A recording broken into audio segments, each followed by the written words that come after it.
The round table is back and fully loaded for the next hour. Chris Watkins, Brenden Nunes, Frankie Cartoscelli, everyone is back in the building to take you up to 1 p.m. And then we got another hour as we take you up to 2 p.m. and lead you up to the drive, guys. Fellas, good to see you. How you doing? Hello, Allen. Hello, Brenden. Hello, Chris. Hello. We are 1 week away from the NBA draft. It's Is it really? Yeah. Are you feeling the nerves? Are you feeling the excitement? Are you feeling the juice? Because I'm not.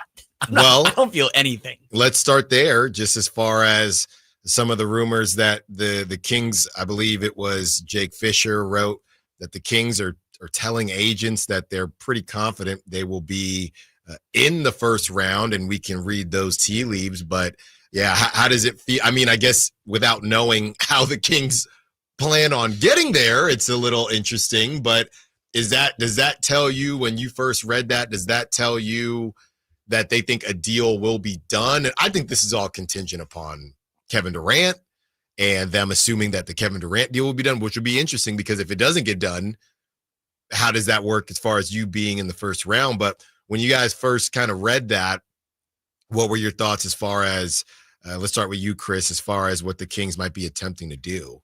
Yeah, I mean, I think it makes a lot of sense. The recent report about them trying to sneak into the 20s of the draft seems to make a lot of sense to me. I do kind of wonder if, why, if you're thinking about trading into the 20s, why stop at 20? Why not maybe look at maybe not top 10, but like, the mid lottery, the 12s, the 15s, those kind of spots. I think it at least shows that the Kings are definitely talking to people. And I think, as you try and figure out in all of these rumors, like which side is this coming from? I think there's been enough smoke from the Kings are attacking looking for a first round pick to say that I don't think it's contingent really on anything. I think they are actively searching to get that pick. And that makes me feel like, something would have to go wrong, as in somebody doesn't like the deal, or maybe it could be, connected to the Kevin Durant deal or whatever. But I think something would have to go wrong for them, in my mind at this point, to not move into that first round. So you're basically saying, when I brought up contingent upon the Kevin Durant, we had Chris Persianen on from Clutch Points, that deal floating around, and we'll talk about it.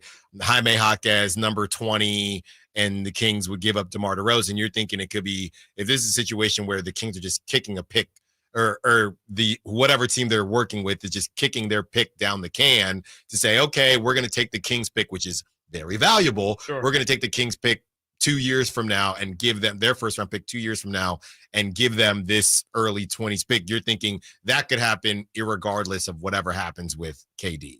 I think so. Yeah. If I'm understanding you correctly. Yeah. I mean, I think that, again, they are to me, the pick is just something that they covet, and I think they kind of view it as not necessary, but an important piece of their team building process moving forward. And that's me just kind of reading the tea leaves too. Yeah. There's nothing really super connected to it that I've heard, but to me, it just makes the most sense.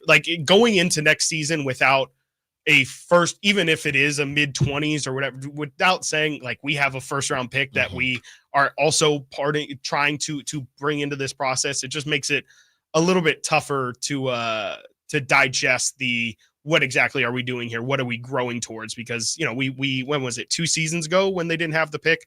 I think it was, they didn't have a first round pick that season. It was just, okay, so Keegan is our internal development, and, they ended up finding Keon midway through the season. But you kind of have to find these ways of, we didn't think about this path of getting better, and that kind of opened a door, like a Christian Brown opened up a door for Denver that they were able to kind of, obviously it's spiraled since, but it's just another bite at the apple, really. And it feels like that's really what Scott Perry's prerogative is right now, is how can we get as many bites at the apple to try and turn this thing around. Really, you need as much talent as you can get. But I also wonder, how do they get that first round pick? What assets do they have that can make that happen exactly? And I think that Sam Amick this morning on the show with Dave in Verlade said that he's heard that the Kings, as far as the Kevin Durant deal, they're not trying to get involved for Kevin Durant, but they've kind of been knocking on doors saying maybe they can be a third team in the deal to kind of facilitate things. Is that maybe kind of how they get a first round pick in there as well? But I just kind of am struggling to see how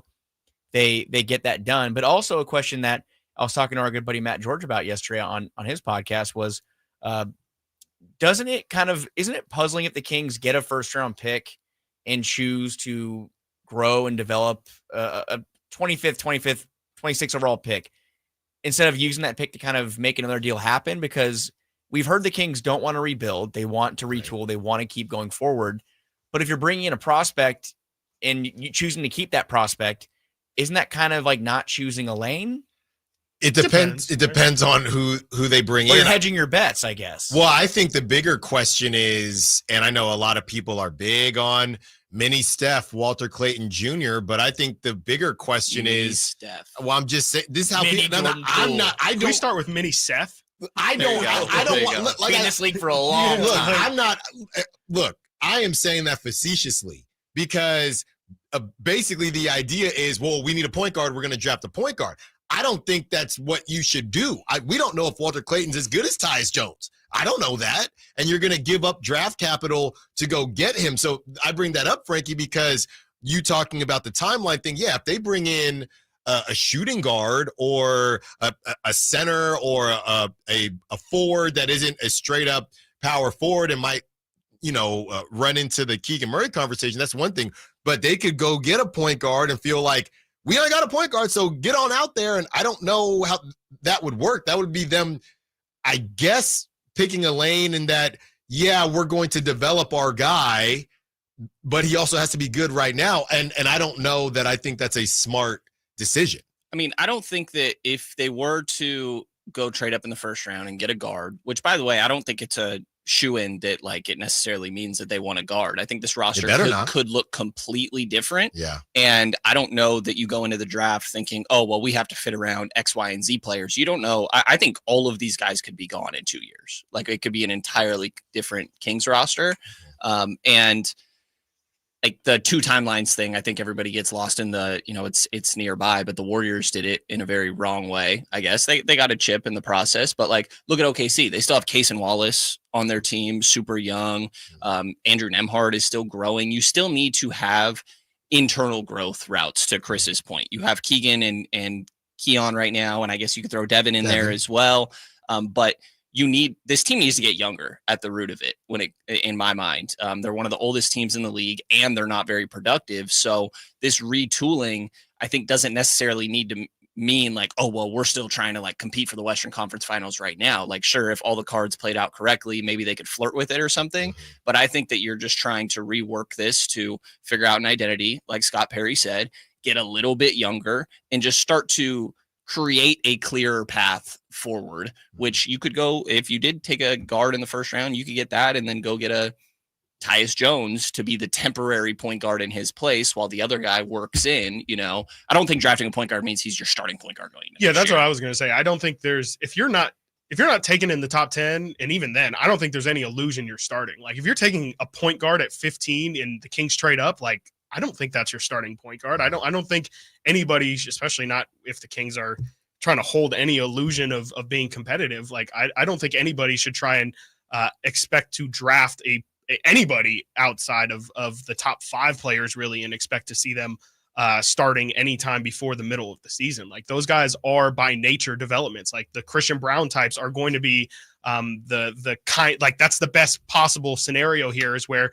the first month of the season, maybe they show signs and then you kind of integrate them into the rotation. And then maybe if there's an injury or something, they can enter the starting lineup. But I don't think they're using or thinking the first round pick would be a starter by any chance. Well, they have a first round pick from last year, an almost top 10 pick from last year that they have on the roster still. And someone responded to a poll I put up yesterday about, or it was a week ago now, about who could start at point guard.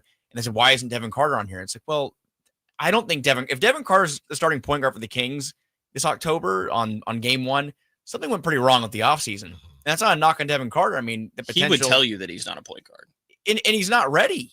I mean, he's not ready yet. So the Kings, if they are doing what we believe they are wanting to do, which is retool and compete, you have to have a proven player at the point guard spot. You can't have a rookie or a second-year player who played in 25, 30 games last year. And I think that's kind of when we get into the bigger conversations, which I'm sure we're going to get into about, those players the Kings have been linked to. I just feel like the Kings are doing this thing, and we don't know what the Kings are doing, but it's just this idea where there's always a hole in the boat, right? And now, we moved off De'Aaron Fox. Now all we need is a point guard, and all we're obsessing over is a point guard. Where I'm looking across the league here, and now I think we're overvaluing somehow point guards 100%. A little bit. We're looking at point guards are the easiest position to that's find what I'm in the saying. NBA. That's what I'm saying. So now we're gonna move up in the draft to get our point guard. Why don't you get a nice wing that can handle the rock a little bit and do a little bit of everything? Now we're gonna get the point guard. Hope the point guard is good. They're probably gonna be about 6'3". Okay, and then you're normal still going to be point guard height, by the way. Right. And what height are you expecting? I'm just saying. Now we're going to put all of our eggs, and we need the point guard basket, and there's still other issues. Go get you a wing that can handle that thing. Look. Then Grant Nelson's going to be right there for you. You go get Grant Nelson, okay, from Bama. All right, he's 6'11". This is the stuff that I'm talking about. All right, I'm half joking about the Grant Nelson thing, but the obsession with the point guard thing. Now, why are we always on a seesaw with the Kings? Right? We don't need any of these guys. Now we need every point guard possible. Now we don't have any. I believe it's a roller coaster. What is that? Medusa, shout out. Kong. It's more like Kong. It is Kong. Are you new here? Yeah, they need all of it. And while Scott Perry came out and said, clearly we need a point guard, I don't think that means we're only trying to figure out our point guard situation this offseason. Like Scott Perry, what a lot of people have been pointing out is how quickly he turned around the Knicks, or turned around maybe is the wrong word, but how quickly he overhauled their roster, right? Came in, weird scenario with Melo. He ends up trading him for Enes Kanter, Doug McDermott, and a second-round pick. Right. Which, take that for what you will. They were about 25 at the time. The idea is getting younger, right? With what we're talking about with the Kings. Take some shots, right. I guess, right? See what some of these guys may have. But I don't think they're only addressing the point guard thing. And again, I don't know how much you can function under the assumption any of these guys are going to be around moving forward. So what else do you think they're focusing? You're trying to figure out an identity, and you're going to figure out, okay, you have to find your core. And right now, I don't even know if we know who that is. Like who 100%, can you say 100% will be on the roster opening night? Can we say one player will 100% be on the roster come opening night? No. With 100% certainty. Hold on. It's likely. This guy's going to say like Isaac Jones or something. No. I think Mason Jones. Zach LaVine. Well, okay, that was my next point. Who is the hardest player to move right now in the Sacramento Kings? It's Zach LaVine. But we can't say for certain that the Kings, with their future first-round picks, with other sweeteners, if they see a player they really like and the money can work and they can figure out how to incentivize it for that other team, there's a non-zero chance it could happen. So that's the point, though. I think last year you look at it, same question. We're saying, De'Aaron Fox, Keegan Murray, Domas Sabonis, they're all for sure going to be on the roster come opening night. Why would they move any of those pieces? Right. Everything's on the table right now, especially with the GM who doesn't have any attachments. And even talking about Devin, that's not Scott Perry's draft pick. Keegan's not Perry's draft pick. There's more. Monty came in and traded Tyrese Halliburton. Like new GMs come in, and I think ownership is expecting a lot of change with not liking how last year went. And also there was a funny taste, I think, in some players' mouth about how last season went. And sometimes you need to reset some of that. So, I think essentially that everything is on the table, and Perry just has to figure out how to build an identity. We don't know what Perry even wants in a team yet. And I think we're going to find out. That's the crazy part. We don't know what his tendencies are or what he, just patterns. There's nothing there. Kevin Durant. Do you guys think the Kings are desperate, are acting from a place of desperation? Because when you say that he moved Tyrese, I think desperate. I would say that that's like a move of we have to be willing to do it because we have to get to the next step already. Mm-hmm. I do think that level of move needs to be made, but I don't think they do it unless they feel like our backs are to the wall. And if we don't make a move, then whatever is going to change is going to change. Like, I think it felt like at the Tyrese point, they felt like they had to get good soon, or else what was going to be the difference of De'Aaron Fox and Tyrese Halliburton together than Tyreek Evans and DeMarcus, right. From a selling the fan base perspective, you had to get good at some point. They've already been good. I guess the level of desperation could come from, we feel the desperate need to get back to where we were, but I don't know if they feel like we need, needing to clean house is this, like, we have to get rid of everything because the foundation is terrible. Everything about the house is terrible. I don't know if they feel that level of desperation. Because again, I think we go back and forth on, like, are they trading Sabonis? Are they trading DeRozan? Are they trading Levine? Like, I think that's kind of our answer, I guess.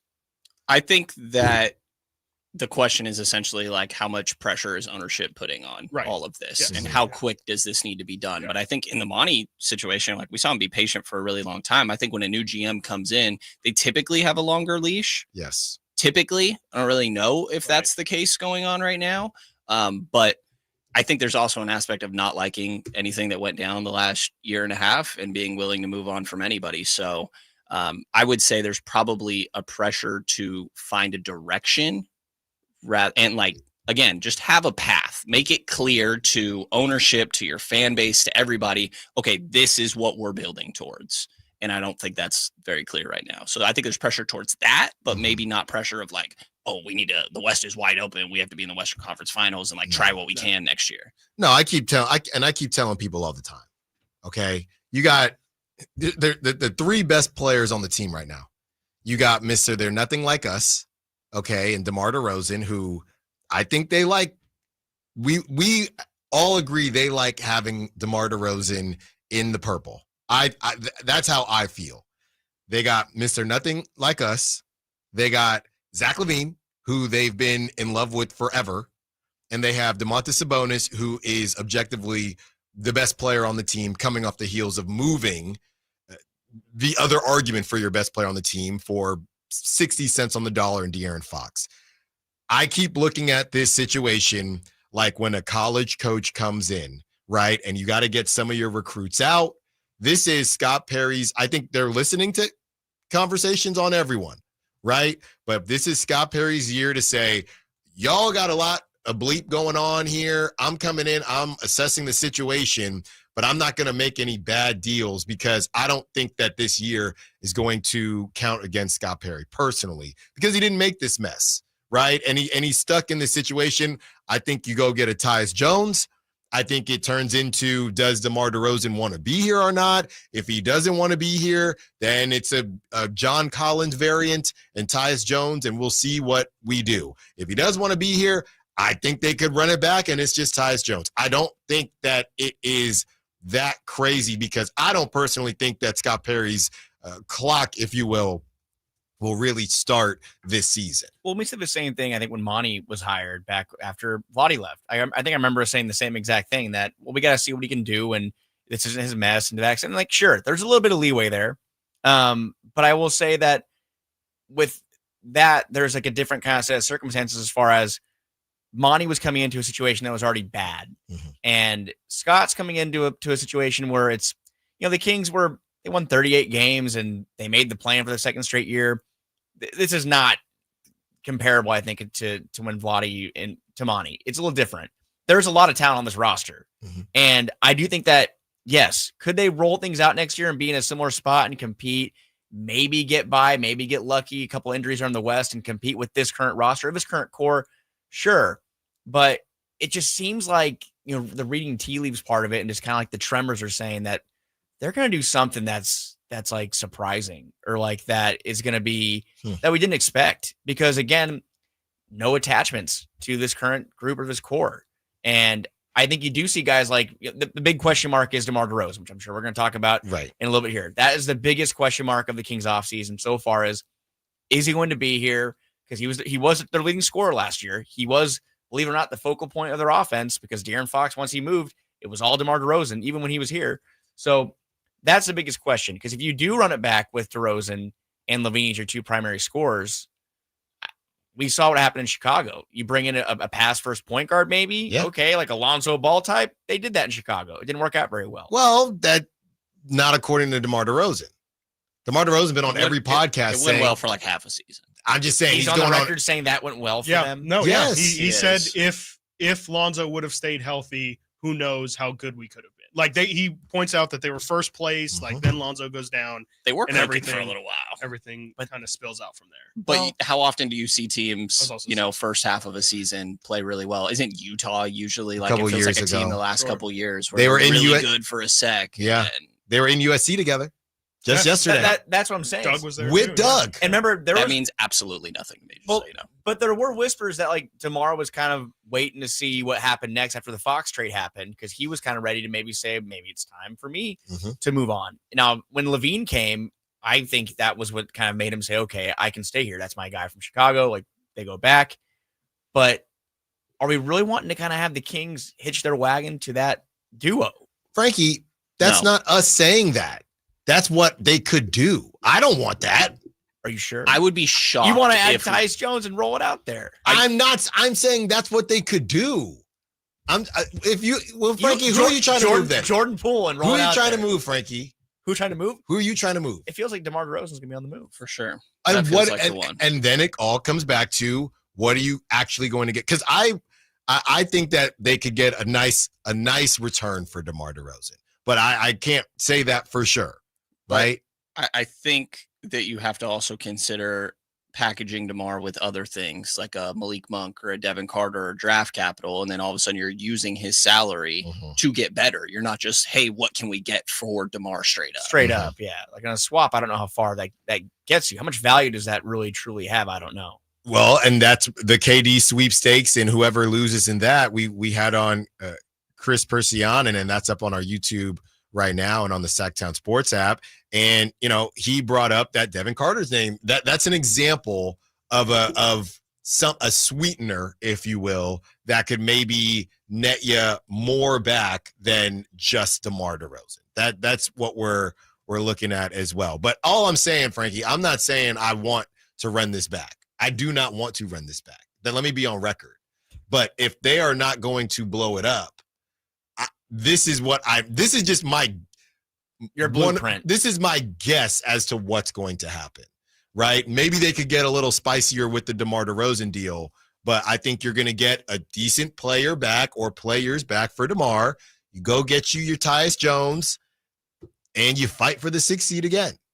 Now, next season, 8 or 9 seed. Now, next season, when you have, but that's what they'll sell us because you got to get the T-shirts. Next season, when you have Zach LaVine with only one more year, maybe he has a good season this season, above 20 points per game again, gets a bonus, a pretty solid year, and then he'd only be at 2 years left on his deal.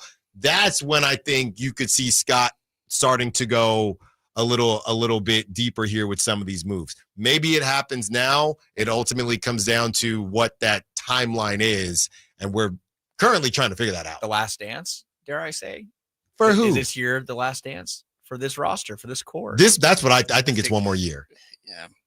Yeah, I think that's fine. I was going to joke. I mean, I think last year was like somewhat of a last dance, I guess. Well, yeah, the lights are on at the club. Yeah. Okay. But I will say when it comes to DeMar DeRozan, that's separate. I think that he could be gone. I'm talking about Keegan, Domas. Yes, that's what I'm talking about for next season. Yeah, I think it could be they could sell us or attempt to sell us on a better version. Hey, we all said DeMar DeRozan didn't fit. Well, we got John Collins and Colin Sexton. So it's not just this offseason, obviously. And I know you guys know this, where Scott Perry's reworking his team, though. Like, I think this is going to be a year-long process before we really see what he wants out on that floor. And Doug obviously is still working, getting more acclimated with that head coach position now that he's locked into that role. But, we could be having very busy trade rumor conversations at the deadline as well, and going into next offseason. Like, I don't think, while everything seems to be on the table, and I agree with Frank that they could pull something that just nobody expects, it doesn't have to be right now. And if you don't love something, then wait a little bit. Not run back the whole roster. Don't get me wrong. I think if both of Zach LaVine and DeMar DeRozan are on this team going next season, I'd be absolutely shocked. But it doesn't all have to be this offseason. Kyle, let's get the Bovada odds on DeMar and LaVine being on the roster next season, because I think we might have something, guys. On the other side, we have the discussion. Did the Bane trade make the fellas think differently about moving some of the core pieces on the Sacramento Kings? And what would they want in a DeMar DeRozan deal to the Miami Heat? Allen Stiles, Sactown Sports. We're having a conversation here. I'm waiting for the bottom of the hour, okay? Because I'm not sure. I was talking to Boss Man Jose, and we're in with the round table Chris Watkins, Brenden Nunes, Frankie Cartoscelli, and the DeMar DeRozan jersey is in here. The signed one, it's in here now. And the secret code is golden, by the way, if you want to be a part of that system. And I didn't know if we get put into the system, and once you get put into the system, you get picked from the system. And Brenden has the jersey here. Make sure there's no coffee on your hands. Brenden has the jersey here, and he's pointing it to one of the cameras. If you're in the car right now or listening on the Sactown Sports app or on the TuneIn app, let me just say it's a really, it's the black jersey with the purple trim, okay? And you got DeMar DeRozan's signature on the right side of the 0 on the 10. And it's a great signature. It's a great signature. Good play-by-play right there. It's a great signature, by the way. So if you want this jersey, and what size is it, Brenden? Are you giving this away? Yeah, we are. I didn't know it was a giveaway. It is a giveaway. Oh, okay. Are we sure about that? What jersey? Yep. Okay. I thought we were hanging him up. That's what. No. We're giving this away. Okay. See, that makes a lot more sense. Our guy Brandon's. It's a one-size-fits-all jersey. That is not true. Okay. That's not true. That is not true. I think you legally. It's a one-size-fits-all unless you got guns. It's medium. So unless you got guns like Franco Cardo, you should be able to rock it. Okay. And we're giving this away all week long. The secret code is different for each show. Every single day, the code is different. Today, it is golden, as in golden 1, GOLDEN. Text that in, 916-339-1140. 916-339-1140. By the way, Golden Corral. Golden Corral. They used to take us there. Who's they? That's where we would get. Who's they? Would leave us. No, who is they? That's where we would go on road trips for baseball. Okay, thank you. And they would expect us to perform at a high level with a stomach full of Golden Corral.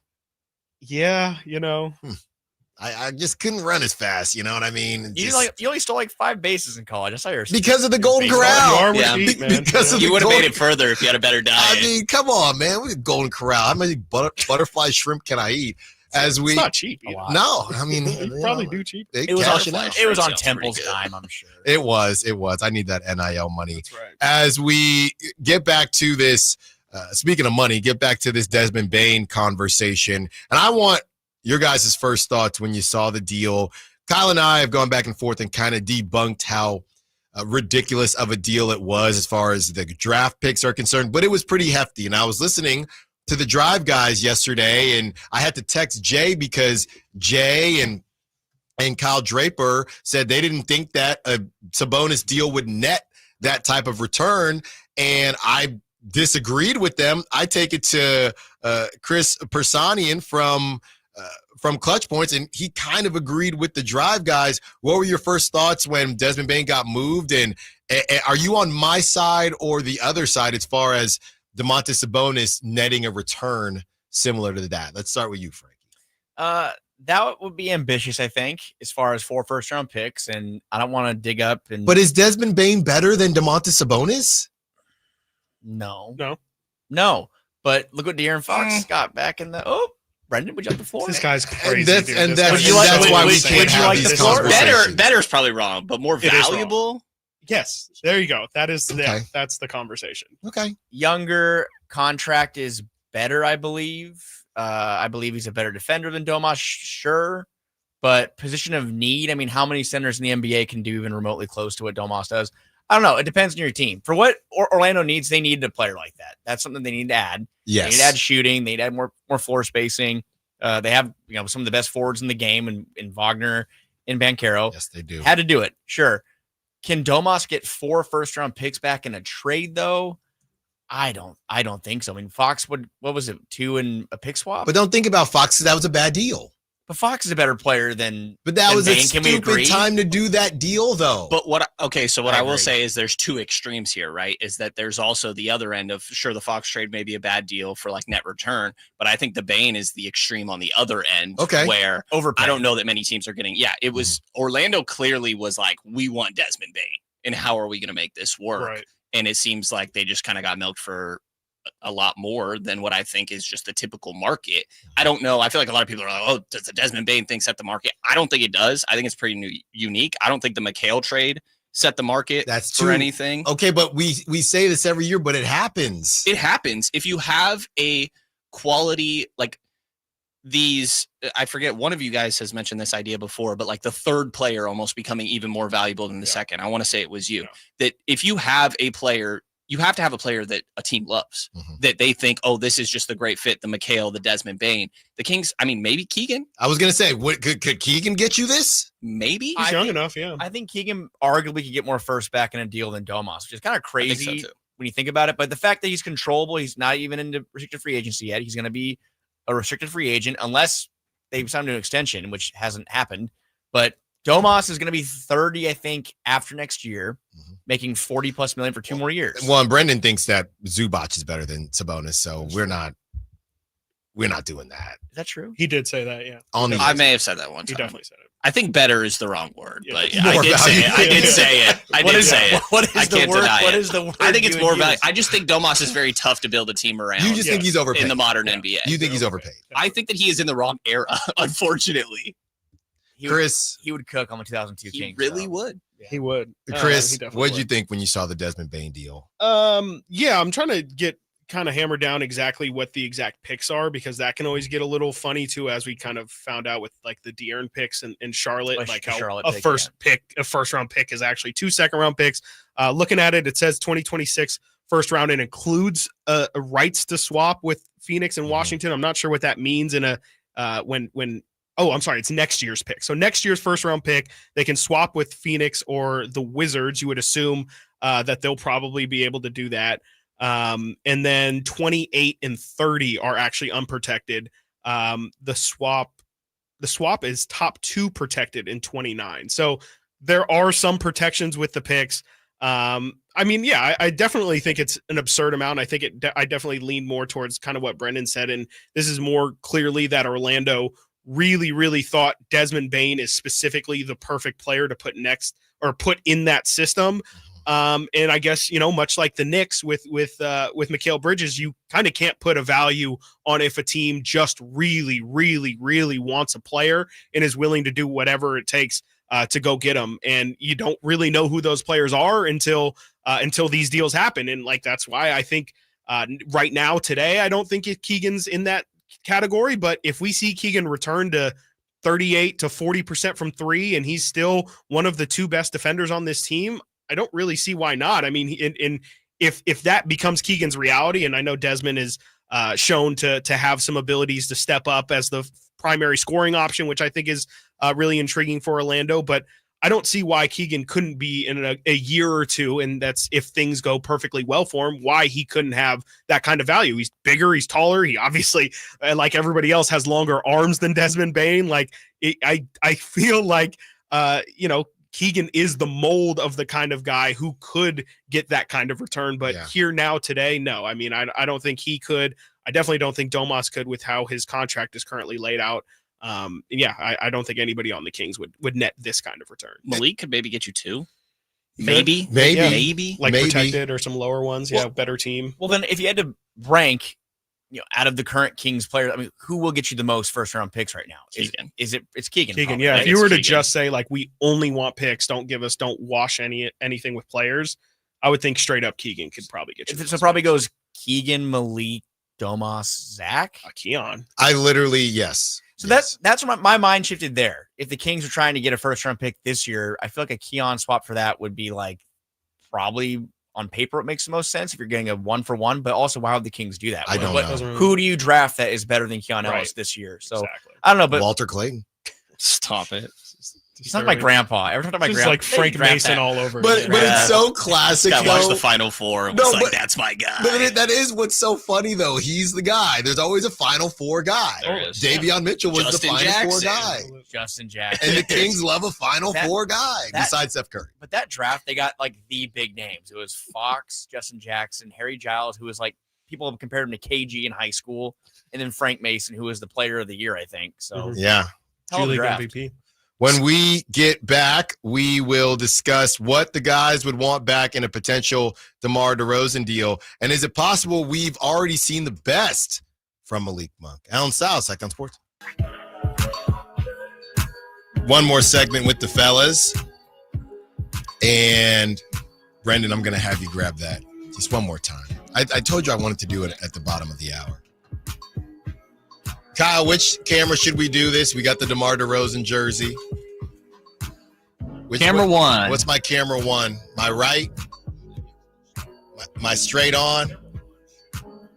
One on your right, yes. The one on my right. Hey, we got Brenden Nunes coming here. If you're on YouTube, showing the DeMar DeRozan signed jersey. Okay, the secret code is GOLDEN, GOLDEN, 916-339-1140. If you were in the car, there is a beautiful DeMar DeRozan signature on the black jersey with the purple trim on the right side of the 0 for his number 10. They are nothing like us, and there is nothing like this jersey, and you have your opportunity to win it. Got to keep listening. Secret code GOLDEN for the Allen Stiles show as we take you up to 2 p.m. And last but not least, guys, one more segment with you. And I wanted to discuss this DeMar DeRozan conversation. And yes, people in the Sac chat. So you're giving away a jersey and talking about trading? Yeah, that's how sports work. Yeah. So this is not news. This is not news. We can give away our De'Aaron Fox jerseys if you like. Yeah, geez, right. Well, they're giving them away at at Champs. Well, I mean, we always joke when they're giving away jerseys at the stadium. There might be a reason they're giving jerseys away. Always. Yeah. No, it was Herter last about year. Marvin. Yeah, Marvin for a while. But it was Herter last year. They put his Herter. at the front by the grand entrance, like the week before the deadline. It was like, okay, guys, Yeah. come on. What are we doing? Everything must go sale. Right. when we talked to Clutch Points earlier, they brought up the deal that I'm sure you guys saw floating around when it comes to the Miami Heat and DeMar DeRozan, Jaime Jacquez, number 20, and maybe Duncan Robinson. That might cost you Devin Carter as well. Let's just focus on the DeMar DeRozan part of it. Is there anybody, and I'm going to do this because we didn't even get a chance to do this with the Spurs. They just said, here, take your peanuts and bubble gum and just get on out of here. And obviously you got Zach LaVine from the Bulls. But as far as the Spurs are concerned, feels like they didn't give up anything, right? So I want to do this while we still can, guys. Is there somebody on the Heat where you look, and obviously Khalil Ware is, I think, the one untouchable who Chris, he was on our list. He was on our list. Yeah. He's the real untouchable here with the Heat. But besides that, is there anything that you are for sure saying the DeMar DeRozan conversation, the trade conversation? Yeah, Pat Riley, I'm not even picking up the phone if you're not involving either this person or this asset. Where does that start for you, Brenden? I mean, do you have the power to do that when your asset is DeMar DeRozan? I don't really know. For me, I don't know if you do. Like, to me, if there's any asset that I'm like keying in on from the Heat that's not ridiculous, it's probably pick 20. Okay. That they have. And I feel like that's what a lot of the conversation has been around. I love Jaime Jacquez. I really like Haywood Highsmith, even though actually I think he only has 1 year left on his deal. So I don't know how much really value you're getting there. I'd probably say for DeMar, I think the realistic ones are like Jaime or pick 20. Okay. It's kind of already what we're talking about. It's Jaime for, yeah. I'm hanging up the phone, dude. I'm hanging up the phone if there's no Jaime Jacquez. Okay, I know who you want back. I know who you want back already. Jaime Hawkins. No, you want Who, Jovic? no. Terry Who? Rozier. No. Oh, I know- Andrew Wiggins. Yeah, Well, you yeah. 100% want Wiggins back in this deal. I mean, two-way Wiggs, if you brought him in, I think that this is not 2022. Do you know who his trade candidate was yesterday? Andrew Wiggins. You have a problem. I'm not saying. Look, I would say and Jordan Poole before that. no. Look, I would do the Jaime Jaquez, Duncan Robinson number 20 deal. I would Okay. do that. If that cost me Devin Carter too, I'm not as excited. Yeah, probably not. I mean, just looking at their cap sheet here and who's available and who could be available. I mean, I do think, you know, if Ware's off the table for sure. I mean, Jovic, who knows what he has in the tank.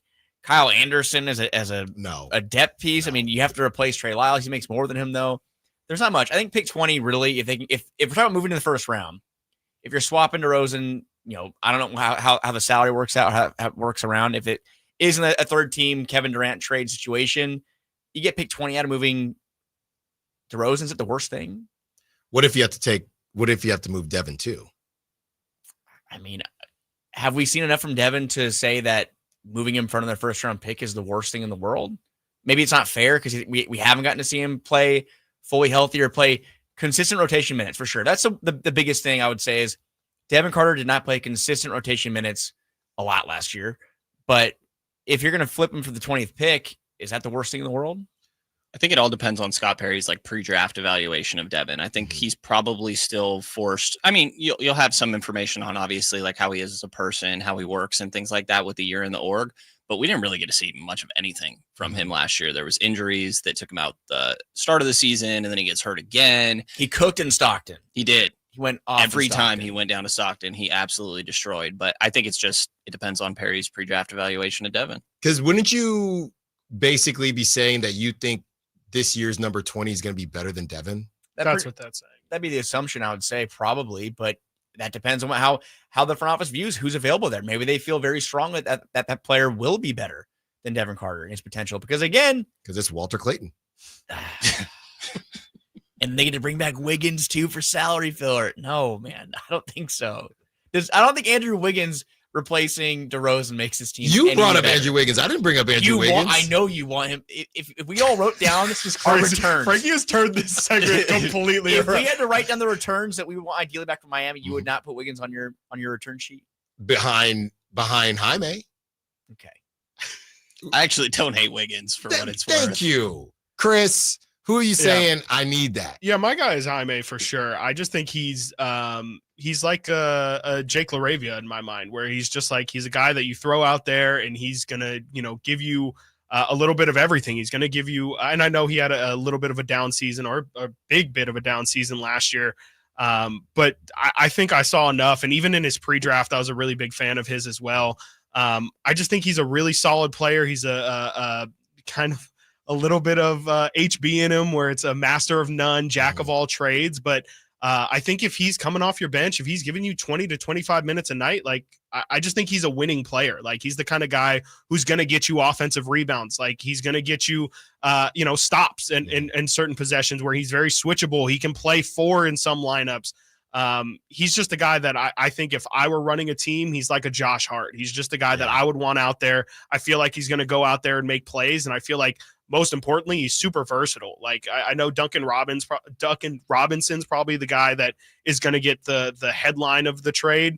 But I just kind of feel like Jaime would be the one that, if you're talking about the one that's going to lift the Kings ceiling or the one that you're going to notice the most, he just to me feels like the more types of those basketball players you can get on your team, you might not win championships, but you're going to be really competitive every night. And those guys aren't going to be the ones that you have to worry about. Like Jaime Jacquez to me is somebody who you might be very surprised at how well he actually fits next to Domas at the 4. Like that, those are the kind of guys where I feel like, the more bites at the apple that we can get at that kind of stuff. I think that's what their priority should be. And Andrew Wiggins might be the most talented player that they have, but to me, little too much of, if he were to come here, like there would probably be a little bit of DeMar in him where he looks around and says, it might not even be looks around, because he doesn't really seem like the alpha kind of guy who's going to go out and take initiative. It might be hey, Andrew, like you're a 28, 29, 30-year-old guy. Yeah. We need you to kind of peak right now. And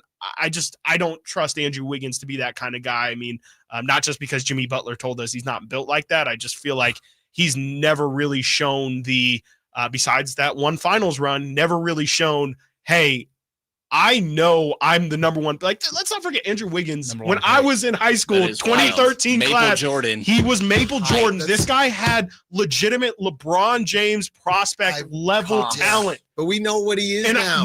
I know 100%. And I say that to say that, like, I think the big difference is he had the talent, just never really had the initiative, never had that. Not to throw another random stray, but like I think Keegan's got some of the, like, I don't really have that aggressor in me. Like I think he kind of has to have it brought out of him. And obviously playing with Steph and Draymond and having that pursuit for a title, probably that brought it out of him, but we haven't seen it since. And I don't think the Sacramento Kings is going to be the situation that brings it out of him. This guy sounds like Jimmy Butler over here. Yeah, I just think that over me? Yeah. Even going back to what we discussed last segment, when you talk about who could be the Desmond Bane leap in terms of what you could get back for him, the first thing I thought about when you were saying that, Chris, was the fact that Desmond Bane was able to do all this because Ja Morant has been injured and hasn't been playing. So in order for Keegan, it all comes back to maybe not tanking, but giving these dudes runways. And the Grizzlies stunk. Now, maybe the Grizzlies stinking when Desmond Bane, I think one of the guys that played a decent amount that season along with Jaren Jackson, maybe the Grizzlies stinking then helped Desmond Bane get to that point, and it netted them 4 first rounders. The Kings continuing to do this, are we 1 foot in, 1 foot out playing double dutch, and next season we'll see what happens. But Keegan Murray not getting a full-on runway or just enough of a runway because it was Desmond Bane and a bunch of dudes around his age, right? Mm-hmm. There were no real older guys getting real time. So I do wonder, right, you're not setting yourself up for any type of success. Not that the Grizzlies planned on it because there were injuries, but if you don't, to your point, if you don't buy into something, you're not just hurting your current, you're also hurting your future, because it's the Michael Porter Jr. thing where you end up, well, he's good enough to keep, and now he's slightly overpaid, and nobody wants to pay him to just run around and shoot some threes and grab some rebounds every now and then. So I don't know what you do there. The last thing I wanted to bring up is, I was speaking with somebody last week, and they brought up the fact that it's kind of like the Kuminga thing, but this guy isn't even as good as Kuminga. When you look at the Jovic conversation, there's people that just have no clue how good he's actually going to be at basketball, because kind of a weird runway situation. And if he were to be part of a deal, I'd be into it if you were going to give these dudes runways. But I can't be a part of a Jovic conversation if you're going to ask him if you want him to take a leap on a random team in 1 year. Yeah, I mean, you're not a team that's, bringing in Johnny Juzang to see what else he has, like, hey, maybe if we give this guy a little bit more run, there's something there. Like, they still want to be a respectable postseason team. Right. Well, I think you can do that. Respectable has its own definition to different people. Platform for sure. Of sustainable success. Exactly. Whatever that may mean. But I mean, I think that they still want to remain competitive, and there's ways that you can do that and get Keegan a little bit more burn with some of this. But at the same time, I mean, we've talked about it plenty. He has to also be proactive in searching that out himself and being aggressive on the floor. And maybe he's not quite that guy. You could enable him a little bit better, but that's not quite the point that we're at, I guess. And, I don't think you take flyers on guys that aren't getting run anywhere else and you're like, oh, let's just try to see what they have. You do it with guys that are getting 15 minutes on a different team, and it's like, all right, we're going to try to give them 25 and see if there's more there. Yes. Before we go, there's one name we didn't bring up who is going to be a free agent restricted for Miami. Go on. Davion Mitchell. Jerry Reynolds, by the way, on these airwaves with the Drive Guys said that he's kind of what the Kings need right now. If you're Davion, why would you ever come back? No chance. To be honest. I just think, look, Davion, Wiggins, when's the parade, man? He's Brenden Nunes. He's Chris Watkins. He's Frankie Cartoscelli. Good to have all the guys back. Be sure to follow them on social media. All the great stuff we're doing on SactownSports.com and on Instagram. We'll be on TikTok soon and Twitter, X, whatever you call it. When we return, how can the Kings acquire this villain? Trade candidate coming up next. Allen Stiles, Sactown Sports. This is the story of the one. As a safe